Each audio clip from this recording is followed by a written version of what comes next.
Welcome to Titan HST's Business Continuity Today, hosted by Todd DeVoe, where planning meets reality. Good morning. First things first. Today is November 10th, 2020, and today it happens to be the Marine Corps birthday. So Semper Fi, Devil Dogs, happy birthday. So as a Navy corpsman, I spent 99.9% of my time outside of some training that I had to do with the Marines. So my heart is always there. So today we're going to be talking about supply chain management and really why should I care? And why should you care about supply chain management is something that think about everything that we do, right? It all relies upon logistics. So the famous author Sun Tzu wrote, "The line between disorder and order lies in logistics." And basically, right, logistics is supply chain management. And what's this mean? So today, as we look at the global economy, a lot of our items, the majority of our items nowadays, comes from overseas. We've seen some serious issues. When I say serious issues with supply chain issues, with PPE, your personal protective equipment, toilet paper, right? Uh, Things like that, right? Are things that we could tangibly see where supply chain has gone. If you walk through some of the markets and whatnot, back during the beginning of COVID, you saw a lot of empty shelves. And why is that important? Well, let's talk about two things. There's two types of supply chain that we really need to worry about. One is your physical flows, and the other one is your information flows, right? So your physical flows involve transport and movement and storage of goods and materials. Now, in a disaster, as emergency managers, logistics is key into making sure that those that are on the front lines have enough supplies, food, water, basically in the military, we call it bullets and beans type stuff. And being able to do their job at the front lines. And in the emergency operations center, that's like really one of the key functions that we do. Now, I know you're going to talk to the planning section people and they're going to say how important planning is. You're going to talk to operations people. They're going to talk about how important operations is. But today we're talking about logistics. So I'm not dismissing the other sections in the emergency operations center or in what you do on a daily basis, but we're talking about logistics today. So moving those goods and services to those that are on the front lines is key. Now, the other side of it, and then we'll come into the planning side, was the information flows. And so the information flows allows various supply chain partners coordinating with them, some long-term planning, and the control of day-to-day flow of goods and materials up and down that supply chain. So that is where we really get into today's movement. So in the early 1960s, when we started seeing the tracking of supplies using mainframe computers and whatnot, IT, information technology, information coming in became very important. And so, we take a look at this information coming in. How do we digest this information? How do we take a look at it? How do we actually make this information into actionable intelligence? And then how do we move forward with that? That's all part of the globalization of supply chain. So the second major trend is increasing competition and globalization of businesses that we've seen over the years, which has really put potentially an issue on getting supplies to our people on the front lines. Now, we saw this again with the PPE, right? Where most of our personal protective equipment is being made is in China. And when we had the beginning of COVID, getting masks and supplies into the United States became an issue because we had a problem with China had a lot of people that were sick as well. So the bringing supplies back from over there to over here became an issue.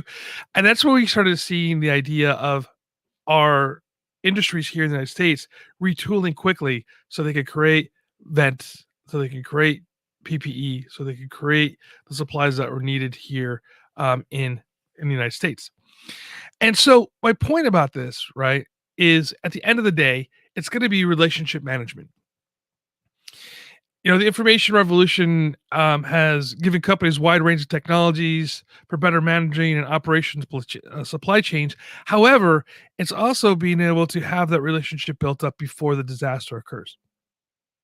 And we talk about this constantly in emergency management, the idea of not exchanging business cards over the trunk of the car, right? Being able to understand who your suppliers are before a disaster occurs, where you're not picking up the phone on disaster day and saying, hey, I need to have these materials over here where there's been no relationship before.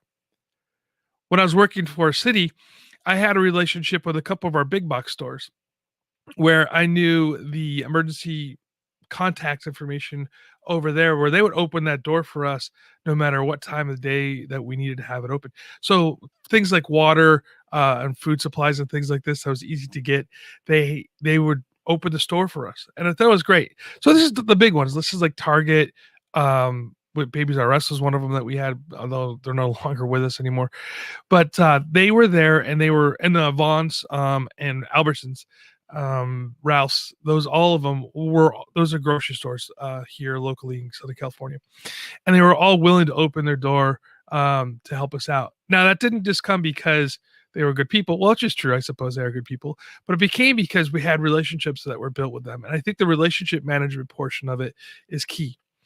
So now, obviously, if we're having supply chain issues coming from across the seas, that's a whole different story. But when we're here in during blue sky days is when you need to build those relationships and have them come to truth. So going back a little bit here, I really want to cover this again. So we have those two, the points that we have are physical flows of goods and service, physical flows of goods and services, right? Which is sometimes we can't really control that. Now, one of the things I want to talk about with relationships is take a look at like Walmart, for instance.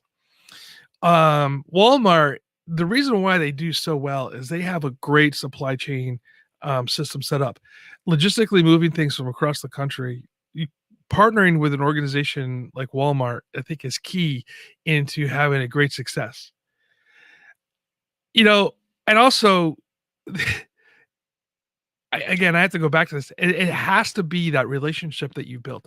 I'm looking over here, the comment that's popped up. Elaine says, developing relationships with suppliers in different geographical areas is something that happens in one area. You still have a supplier to reach out. Absolutely. And that's the other thing too. I was about to say diversity in where you have your supplies coming from is very important. I like the idea here is when you're dealing with your local groups that they also have relationships with other organizations. So for instance, let's say you're partnering with a big box store like say Target or Walmart, and they have a relationship with say Arrowhead Water where we can bring multiple mass water in. Actually, parlaying that relationship into the larger supply chain is really important. Another one I should be remiss to announce is Team Rubicon. They have a great organization when it comes to physical flows. And also what I love about Team Rubicon or with Home Depot, I should say, is that with Home Depot, they have the relationship, say with Team Rubicon, for instance, where they can go to each location and have supplies ready for them, so they're not bringing supplies back and forth with them. The other thing that Home Depot does as well is that they will send their team out from, say, an unaffected area, say California, going over to an affected area so that their employees can deal with the disaster that's happening and keep the doors open and keep that store flowing. So that's part of the physical flows. And again, the information flows is knowing who's open and who's not. And I think that's really important when you get down into the supply chain management aspects of things. Supply chain, it doesn't sound sexy, right? Everybody's like, oh, logistics isn't fun. But logistics really does keep the organizations running during disasters. And, really having a solid logistics plan going forward and having those relationships built up prior to any event happening is at the end is going to pay back in so many ways that when you can pick up that phone in the middle of the night and be able to get the store manager on the phone and is going to answer it at 2 o'clock in the morning and open those doors for you, and to be able to, supply your event, that is key right there. And I can't stress how much that relationship is.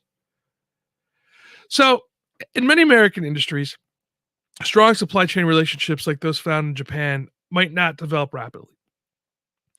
And I think that's kind of sad in a sense, because I think we do a better job of developing those relationships today than we have in the past. And we need to make that a stronger part of what we do on a daily basis. Today firms are sometimes geographically distanced from where their supplies are coming from, and that becomes a problem that we saw with our PPE again and our respirators in the beginning of this event.